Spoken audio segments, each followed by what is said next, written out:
Tabii Rusya'nın Suriye'de tekrar etkin bir halde geri dönmesini beklemek şu an için fazla iyimser olur. Çünkü Ukrayna meselesi bitmeden Rusya Suriye'ye beklenildiği şekilde, en azından şu anda Şara'nın planladığı şekilde ya da İsrail'e karşı bir denge olabilecek şekilde dönemez. Onun olması için önce Ukrayna Savaşı'nın bitmesi lazım. Ama son dönemlerde yaşadığımız bir takım ilginç değişiklikler ve büyük ülkelerin hem Orta Doğu hem de Ukrayna Savaşı bağlamındaki yeni yaklaşımları böyle bir ihtimali oldukça yüksek bir hale getiriyor. Şunu söylemek istiyorum. Bu zamana kadar belki de Rusya'nın Suriye'den tamamen çıkartılmamasının en büyük destekçisi ya da bu anlamda en büyük faktör Rusya ile İsrail'in ilişkileriydi. Yani Rusya ile İsrail'in oldukça pragmatik, hatta yapıcı ilişkileri vardı. Mesela Rusya'nın savaş sonrası yayınladığı dost ve düşman ülkeleri listesinde İsrail dost ülkeler statüsündedir. Kaldı ki Esad döneminde de İsrail'in oraya yapmış olduğu ağırlıklı olarak İran hedeflerine yapmış olduğu askeri hamlelere Rusya karşılık vermiyordu. Genelde İsrail ile Rusya arasında sağlıklı bir diyalog vardı ve İsrail-Ukrayna savaşında dengeli bir siyaset yürütüyordu. Ama geçtiğimiz günlerde İsrail Dışişleri Bakanı Kiev'e geldi ve anti-Rus bir söylem geliştirerek Ukrayna'yı destekleyici bir tavır içine girdiklerini belirtti. Bu önemli bir nokta. Bu bir başka Ahmet El-Şara'nın Rusya'dan yararlanıp İsrail'e karşı bir basınç oluşturması yaklaşımını da beraberinde getirebilir mi Suriye'nin yeni yönetimine? İşte ona geliyorum. Zaten ondan sonra aynı dönemde oluyor bütün bunlar. Sonra Azerbaycan'la Rusya'nın arasının son haftalarda oldukça bozulması ama İsrail'in Azerbaycan'la tam tersine çok yapıcı hem ekonomik hem siyasi ilişkiler geliştirmesi. Evet. Şunu söylemek istiyorum. Bölgede denklem değişti ve bu denklemde hem Türkiye hem Şara hem de bence bunların arkasındaki güç olan İngiltere tekrar Rusya'nın sahneye dönmesini istiyor. Yani Suriye'de. Bu zamana kadar olmayan bir şeydi. Bu yeni bir dönem. İngiltere bunu niye istesin hocam? Çünkü İngiltere İsrail'le bir çelişki yaşıyor. İngiltere bölgedeki statükoyu Türkiye üzerinden yönetmeye 100 yıldır alışmış. Yeni denklemde ABD'nin ve İsrail'in her ne kadar dönem dönem çelişkili de olsa ilişkilerinin Orta Doğu'yu nereye götüreceğini tam kestiremediğinden dolayı ve İsrail'in politikalarına karşı dikkat edin. İngiltere'nin son çıkışları Gazze ile ilgili bile artık değişiklik arz ediyor. Bundan dolayı İngiltere, benim tabii bu subjektif görüşüm, tekrar Rusya'yı Suriye'de İsrail'e karşı bir denge olarak Türkiye ile beraber görmek ister. Çünkü Türkiye Rusya'nın Suriye'den çekilmesine en çok pişman olan ülkelerden biridir. Yani bu zamana kadar Suriye'de attığı bütün hamleleri Türkiye öyle ya da böyle Rusya'nın okeyini alarak yapmıştı. Bundan sonraki süreçte de Türkiye her ne kadar müttefik olsa da ABD ile bu Suriye denkleminin nereye gideceği belli olmadığı için yalnız kalmak istemiyor Türkiye sadece bu ABD ya da İngiltereli ortaklarıyla. Kaldı Peki ki İran da yok. Türkiye'nin Suriye politikası da ayrı bir başlıkla konuşalım ama Moskova'dan başlamışken Lavrov'un Kürtlere dönük açıklamalarını da yorumlamanızı isteyeceğim. Şu da var, yani Rojavalılar özellikle özerk yönetim üzerinden konuştuğumuz birçok kesim Lavrov'un konuşmalarını, açıklamalarını ihtiyatla karşıladı. Yani öyle birden sarılıp aman bizim için çok iyi şey söylemişler demedi. Geçmişte de çok ciddi taktik ilişkileri vardır Rusya ile Esad döneminde de ama şimdi de ihtiyatla karşılanan böyle bir açıklama. Ne var bunun altında? Türkiye konusunu mutlaka konuşacağız ama o ayrı önemli bir başlık çünkü. Bir kere Kürtler herhalde doğal olarak her şeyi ihtiyatla karşılıyor. Yani çünkü büyük güçlerin kendileriyle olan ilişkilerinde ara sıra değişiklikler olduğu için buna alışıklar ve her şeyi ihtiyatla karşılıyorlar. İçinde bulunduğu şartlar açısından bu normal herhalde. Şimdi tabii bence Rojava'daki yönetimin bunu temkinli yaklaşmasının altında yatan neden şu: daha kısa bir süre öncesine dair Rusya Suriye'de en etkin güçtü.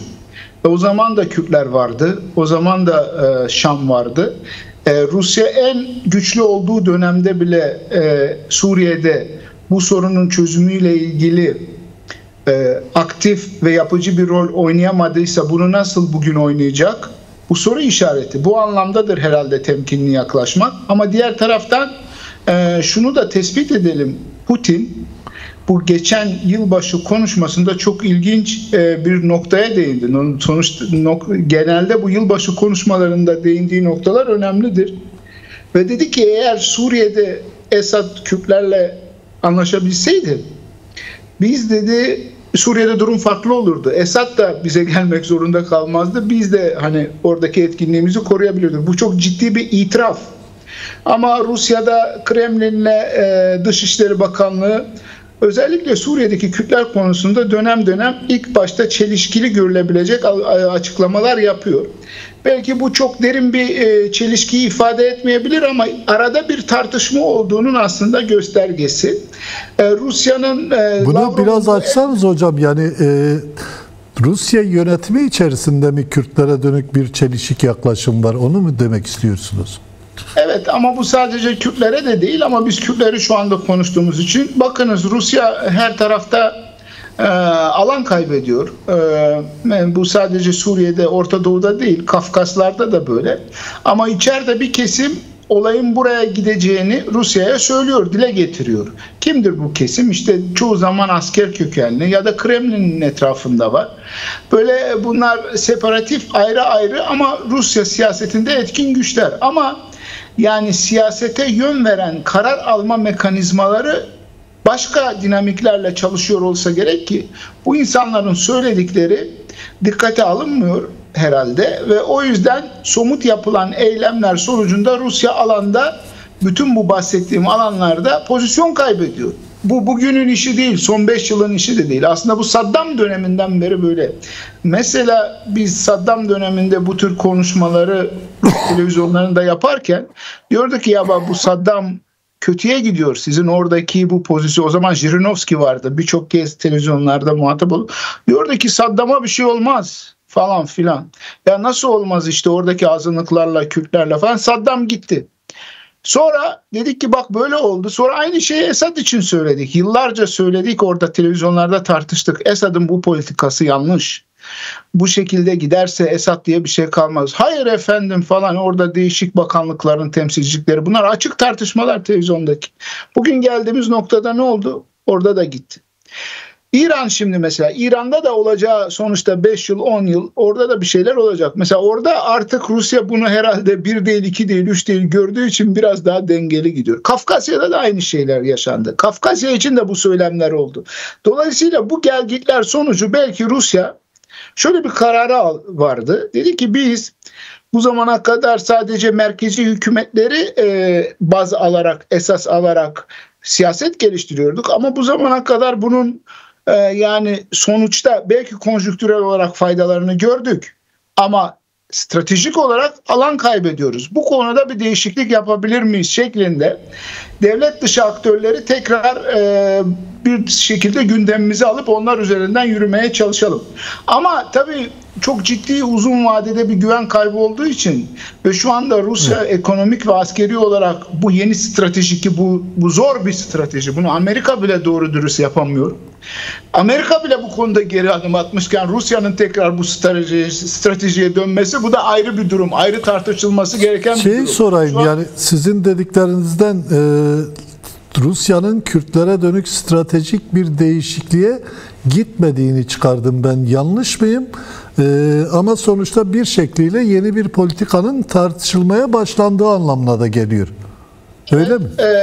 Evet, doğru ama biraz daha açıklık getirmek lazım. Rusya'nın aslında Kürtlere yönelik stratejisi şöyle, mesela Esad döneminde de biliyorsunuz bir anayasa teklifi vermişlerdi. Evet. Ve orada Kürtlere kültürel otonomi falan öngörülüyordu. Yani Rusya Kürtlerin bulundukları ülkelerde bir statüko sahip olmalarına karşı değil, olamaz da, çünkü kendisi federal bir ülke. 30'a yakın resmi dilin olduğu bir ülkeden bahsediyoruz. Yani Rusya'nın bu konuda bir şeyi yok. Sadece Rusya sınırların değişmesine karşı bu anlamda da merkezi hükümetlerle, yani Tahran'la, Ankara'yla, Şam'la, Bağdat'la asıl ilişki ekseni bunlar üzerinden yürüyor.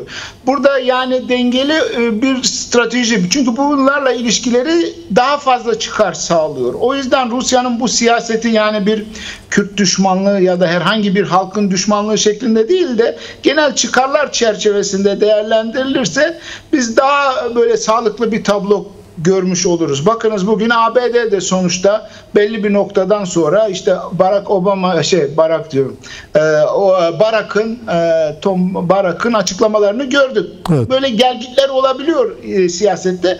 Burada önemli olan şu: içerideki gelgitlerden çok bu süreçte, yani şu anda Suriye'de yaşanan süreçte Rusya ne kadar etkin olabilir kısa vadede? Bence kısa vadede, yani önümüzdeki bu Ukrayna Savaşı netleşmeden Rusya'nın Suriye'deki denklemleri değiştirecek bir etkisi olmaz.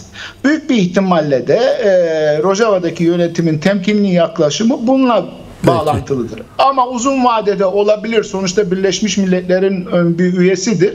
O yüzden herhalde oradakiler de, Rojava'dakiler de böyle dengeli bir siyaseti öngörüyorlar ve ona göre hareket ediyorlar. Şimdilik böyle görüyorum. Peki, buradan tekrar Türkiye'ye geçelim. Bir boyutuyla Türkiye belli ki oralarda ABD-Rusya çelişkisinden, yakınlaşmasından zaman zaman iyi yararlandı. Ama gelinen durumda da Türkiye'nin bir anlamıyla Suriye'de tıkayıcı bir rol oynadığına dair çok ciddi yorumlar var. Bu anlamıyla eğer bu doğruysa Türkiye'nin Suriye politikası neden değişmeli ve nasıl değişmeli? Bu konuyla ilgili neler demek mümkün? Yani Türkiye'nin Suriye politikası direkt Türkiye'nin Kürt politikasıyla ilgili, yani Türkiye devletinin Kürtlere yaklaşımıyla ilgili. Eğer bu konuda bir kırılma olmazsa o zaman Suriye politikasında da bir kırılma olmaz. Her ne kadar olumlu söylemler olsa da, her ne kadar Bahçeli'den yapılan bazı açıklamalar bu anlamda bir umut verse de, ama an itibarıyla devletin Kürt meselesine yaklaşımında çok ciddi bir kırılma olduğuna dair net bir işaret ben şahsen göremiyorum. Ama bu olmayacak anlamında değil. Bence olması gerekir. Yalnız gördüğümüz kadarıyla bunu devlet kendisi için çok ciddi bir risk olarak görmeye hala devam ediyor. Bunu dediğiniz Rojava'daki yani Kürt statüsleşmesi. Genelde Kürtlere olan yaklaşımı değiştiği zaman, yani bu dediğim bir karar alınırsa, o zaman Rojava'daki durum da rahat gelişir. Yani şu anda Türkiye'nin Rojava siyasetinde katı tutumunun devam etmesi genelde Kürtlere yaklaşımında ciddi bir değişiklik olmadığını gösteriyor. Bu benim görüşüm. Yani bu Türkiye'deki sürecin önünde de ciddi bir risk teşkil ediyor. Yani ben Türkiye'deki Kürtlerle anlaşırım, toz pembe bir siyasete yönelirim ama Rojava'da tersini yaparım. Böyle bir şey olamaz Kürtler arasında. Tersi de olamaz. O yüzden diyorum, yani genel bir kırılma var mı yok mu? Bu noktada bence Türkiye'de de bir gelgitler yaşanıyor. Ben olsam tabii ki değiştiririm. Çünkü eğer Türkiye bu katı tutumunu devam ettirirse bu Suriye'nin bölünmesinden başka hiçbir şeye neden olmaz. Ama burada şöyle bir soru ortaya çıkıyor. Belki de Türkiye bunu istiyor. Bilemiyorum. Belki de Türkiye Suriye'nin bölünmesini istiyor. Bilemiyoruz ki. Diyor ki bir kısmını İsrail alsın, bir kısmını da biz alalım. Ama bu da yeni bir Kürt siyaseti gerektiriyor. O zaman oradaki Kürtlere karşı Türkiye'nin yine bir federasyon otonomi düşünmesi lazım. O zaman Türkiye'deki Kürtler de bu denkleme denk olacak. Bence Türkiye tarihi bir çıkmaz içerisinde. Bu sadece Yani böyle 2-3 günde gelişen, 2-3 ayda gelişen bir olay değil. O yüzden Türkiye bu kırılma noktasını bir şekilde atlatırsa bence kendi önü de açılır. Kürt sorunu da, Suriye'nin önü de açılır. Ha, bu böyle olmazsa o zaman Türkiye hani o kendi açısından ben korkuyorum, çekiniyorum, BOP, Büyük Orta Doğu filan. O zaman şu soru gerçekten ortaya çıkıyor. Eğer siz bugün yani siyaseti, jeopolitiği ilkokul seviyesinde bilen birisi bile anlıyor ki Suriye'de ademi merkeziyetçi bir yapı lazım. Bunu Türkiye Cumhuriyeti Devleti'ni yönetenlerin anlamaması imkansız. Eğer bu gerçekliği gelip bir takım tarihsel dogmalarına esir ediyorlarsa burada ya olamaz, bir devlet aklı böyle yapamaz. İki şık var. Ya ciddi askeri bir şeyden düşünüyorlar ya da gerçekten Suriye'nin bölünmesini istiyorlar. Bilemiyorum. Yani peki o yüzden mevcut tabloda hocam, şu andaki mevcut tabloda Suriye'de sağlanacak ilerleme, işte o ademi merkeziyetçi yapıya doğru bir gidiş olursa bu bölgeyi nasıl etkiler, Türkiye'yi nasıl etkiler? Yani bunu Türkiye'dekiler görmüyor mu? İşte demin onu demek istedim. Yani görmüyor mu? Yani vallahi görmeleri lazım. Biz görüyorsak onlar demek ki bu Kürt fobisi yani o kadar ciddi bir kompleks ki, biliyorsunuz. Yani o kadar bu Türkiye'nin önünde ciddi bir engel ki belki de görmüyorlar. Yani bazen insanların da devletlerin de basireti bağlanıyor. Yani devlet aklı dediğimiz evet büyük bir akıldır ama her zaman da doğru hareket etmez. Öyle hareket etseydi o zaman dünyada savaşlar çıkmazdı falan filan. Çok güzel bir dünya olurdu. Demek ki öyle. Şimdi şöyle, bence burada iki şey var. Bir, toplum hazır değil. Yani Türkiye Kürt siyasetinde bu zamana kadar 100 yıldır o kadar yanlış şeyler yapmış ki toplumu bir şekilde buna şey yapamıyor. Yani bu noktaya getiremiyor. Ne kadar getirmek istiyor onu da bilmiyoruz da ama getiremiyor. Toplumun içinde hala dinlenen, tırnak içinde aklı selim insanlar, hala bir takım parti liderleri dediğim gibi 5 yaşındaki çocuk seviyesinde Kürt sorununa yaklaşıyorlar. Şimdi böyle bir toplum varsa, dayanağınız buysa, 2 yıl sonra seçimler olacaksa, siz gidip Suriye'de ben federasyona hazırım derseniz bunun belki içeride yarattığı tepkilerden yaratacağı korkuyorlar ve onun için yavaş yavaş yapıyorlar. Diyorlar ki belki bu sürede de bir dalga olur, bir şeyler olur bu 2 yılda. İş bizi fazla zorlamadan kendi haline çözülür filan. 50 tane plan yapıyorlar. Hani ben Kürtçe'de bir atasözü var. Türkçesi şöyle, siz daha iyi bilirsiniz. Diyor ki 40 tane tilki kafada, hiçbirinin de kuyruğu birbirine değmiyor. Yani bilemiyoruz şartlara göre. O yüzden benim görüşüm şu. Ben olsam, ki Türkiye'de böyle bir akıl olduğunu düşünüyorum. Ben olsam tabii ki gayet mantıklı bir şekilde Türkiye'nin ademi merkeziyetçi, Suriye'nin ademi merkeziyetçi bir yapı olmasına bizzat destek olurum ki bu inisiyatif bugün olduğu gibi Fransa ya da yarın başka ülkelerin eline geçmesin. Tam da onu Türkiye soracaktım. Evet. Son olarak zamanımız da daralıyor. Toparlayarak yanıt verirsen sevinirim. Suriye merkezi yönetimiyle Rojava arasında da bir kriz var. En nihayetinde bunu Şam'da çözemediler. Belli ki Paris'e taşınacak. Genişletilmiş bir biçimde İngiltere'nin de oraya dahil olacağı söyleniyor. Paris bu sorunun çözümüne bir katkı sağlar mı? Nasıl sağlar? Yani en azından anladığım kadarıyla Rojava yöneticilerinde bunun daha olumlu katkı sağlayacağı yönünde bir algı var. Bu Şara'nın tam olarak istediği bir şey olmayabilir ama Fransa bundan sonra Suriye'nin geleceğinde hem siyasi hem ekonomik olarak biliyorsunuz limanların işletmesini aldı, rol oynayacak belli. Bu konuda alınmış Fransa'da stratejik bir karar var. Dolayısıyla evet, Fransa'ya hesaba katmamak imkansız. Bu Türkiye'nin çok istediği bir şey midir? Bence değildir. Ama diğer taraftan Türkiye ileride olabilecek gelişmeleri ya işte bensiz oldu şeklinde bir bahane olarak kullanabilir de. Bence Fransa'da olması süreci hızlandırır ama diğer taraftan da Türkiye'nin bir kere daha düşünmesi gerekir. Yani olay başka ülkelerin kontrolüne ve inisiyatifine girdikçe sonuçlar Türkiye açısından çok daha olumsuz olabilir. Kendi görüşleri açısından söylüyorum. Burada önemli olan sonucun ne olacağından çok bir de şu var, tarihi algı. Yani oradaki Kürtler, Türkiye'deki Kürtler niçin Türkiye için böyle negatif bir şey beslesinler? Yani şöyle demesi kötü olur. hem bütün dünyadaki Kürtlerin, ya Türkiye istemeye Suriye'de ademi merkeziyetçi bir yapı oldu demek başka, tarihe miras açısından. Evet, Türkiye'de de 2025'te bir değişiklik oldu. Siyasetini değiştirdi ve Kürtler. Bu farklı. Yani bu tarihe başka bir not düşer. Türkiye'nin seçimi burada bence ikinci şıkta olmalı. Dünyanın gidişatı bu yönde. Ben böyle düşünüyorum.